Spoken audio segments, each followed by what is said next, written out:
ಜನಪ್ರಿಯ ಶಾಸಕರಾದ ಮಂಜುನಾಥ್ರವರಿಗೆ ದುಡ್ಡೇನು ದೇವರು ಕಮ್ಮಿ ಮಾಡಲಿಲ್ಲ. ಮಂಜುನಾಥ್ಗೆ ಯಾರ ಹತ್ರನೂ ದುಡ್ಡು ಕಮಿಷನ್ ಹೊಡೆಯುವಂಥ ಅವಶ್ಯಕತೆ ಇಲ್ಲ. ಏನು ದುಡ್ಡು ಬರ್ತದೆ ಎಲ್ಲ ದುಡ್ಡನ್ನು ಒಳ್ಳೆಯ ರೀತಿಯಲ್ಲಿ ಗುಣಮಟ್ಟದ ಕಾಮಗಾರಿ ಆಗಬೇಕು ಅಂತ ಹೇಳಿ ಆತನೇ ಪ್ರತಿ ಜಾಗಕ್ಕೆ ಹೋಗಿ ಅದರ ಮೇಲುಸ್ತುವಾರಿಯನ್ನು ಅವ್ರ ಸ್ನೇಹಿತರು ಅಕ್ಕಬುಕ್ಕ ಅಂತ ಹೆಸರಿಟ್ಬಿಟ್ಟಿದ್ದೀನಿ, ಮಂಜುಗೆ ಅನಿಲ್ ಕುಮಾರ್ಗೆ ಎಲ್ಲ ಕಡೆ ಇಬ್ಬರು ಹೋಗಿ ಕೆಲಸಗಳು ಕಾಮಗಾರಿ ಸರಿಯಾಗಿ ನಡೀತಾ ಇದೆಯಾ, ಏನಾದರೂ ಲೋಪದೋಷಗಳಾಗಿದ್ದರೆ ಅದನ್ನು ಸರಿ ಮಾಡೋ ಅಂಥ ಕೆಲಸವನ್ನು ಇವತ್ತು ಮಂಜುನಾಥ್ ಮಾಡ್ತಾ ಇದ್ದಾರೆ. ನೀವು ಕಷ್ಟಪಟ್ಟು ಪಾಪ ಅವ್ರನ್ನ ಗೆಲ್ಲಿಸಿದ್ದೀರಿ.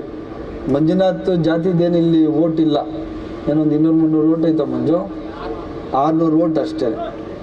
ನೀವೆಲ್ಲರೂ ಇವತ್ತು ಕಷ್ಟಪಟ್ಟು ಮಂಜುನಾಥನ್ನು ಗೆಲ್ಲಿಸಿ ನಿಮ್ಮೆಲ್ಲರ ಸೇವೆ ಮಾಡಲಿಕ್ಕೆ ಮಂಜುನಾಥ್ಗೆ ಒಂದು ಅವಕಾಶ ಕೊಟ್ಟಿದ್ದೀರಿ. ಆ ಅವಕಾಶವನ್ನು ಸದುಪಯೋಗ ಮಾಡ್ಕೊಂಡು ಇವತ್ತು ನಿಮ್ಮೆಲ್ಲರ ಋಣ ಪುತ್ತೂರು ಮಂಜುನಾಥ್ ಮೇಲೆ ಇದೆ. ಈ ಥರ ಸಾರ್ವಜನಿಕರಿಗೆ ಸಹಾಯ ಮಾಡೋದ್ರ ಮುಖಾಂತರ, ನಿಮ್ಮ ಸೇವೆಯನ್ನು ಮಾಡೋದ್ರ ಮುಖಾಂತರ ನಿಮ್ಮ ಋಣವನ್ನು ಸ್ವಲ್ಪವಾಗಿ ತೀರಿಸುವಂಥ ಕೆಲಸ ಇವತ್ತು ಮಂಜುನಾಥ್ ಮಾಡ್ತಾ ಇದ್ದಾರೆ ಅಂತ ಹೇಳಲಿಕ್ಕೆ ನನಗೆ ಭಾಳಷ್ಟು ಹೆಮ್ಮೆ ಅನಿಸ್ತದೆ. ಇದು ಬರೀ ತೋರಿಕೆಗೆ ಮತ್ತು ಉಗುಳಲಿಕ್ಕೆ ಹೇಳುವಂಥದ್ದಲ್ಲ.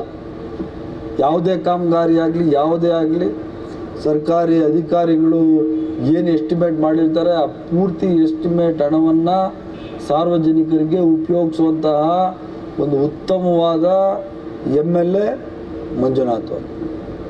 ಕಾಂಗ್ರೆಸ್ ಸರ್ಕಾರನೇ ಅಷ್ಟೇ, ನಮ್ಮೆಲ್ಲರ ಮುಖ್ಯಮಂತ್ರಿಗಳಾದ ಸಿದ್ದರಾಮಯ್ಯ ಅವರು ಮತ್ತು DK ಶಿವಕುಮಾರ್ ಅವರು ಉಪಮುಖ್ಯಮಂತ್ರಿಗಳು ಮತ್ತು ನಮ್ಮೆಲ್ಲರ ಹಿರಿಯರು ನಮ್ಮ ದಿನೇಶ್ ಗುಂಡೂರಾವ್ ಅವರು, ಇವರೆಲ್ಲ ನಾಯಕತ್ವದಲ್ಲಿ ನಾವು ಈ ರಾಜ್ಯವನ್ನು ಒಂದು ಬಡವರಿಗೆ ಅನುಕೂಲ ಆಗುವಂಥ ಕೆಲಸಗಳು ಮಾಡಲಿಕ್ಕೆ ನಾವು ಪ್ರಾಮಾಣಿಕ ಪ್ರಯತ್ನವನ್ನು ಪಡ್ತಾ ಇದ್ದೀವಿ.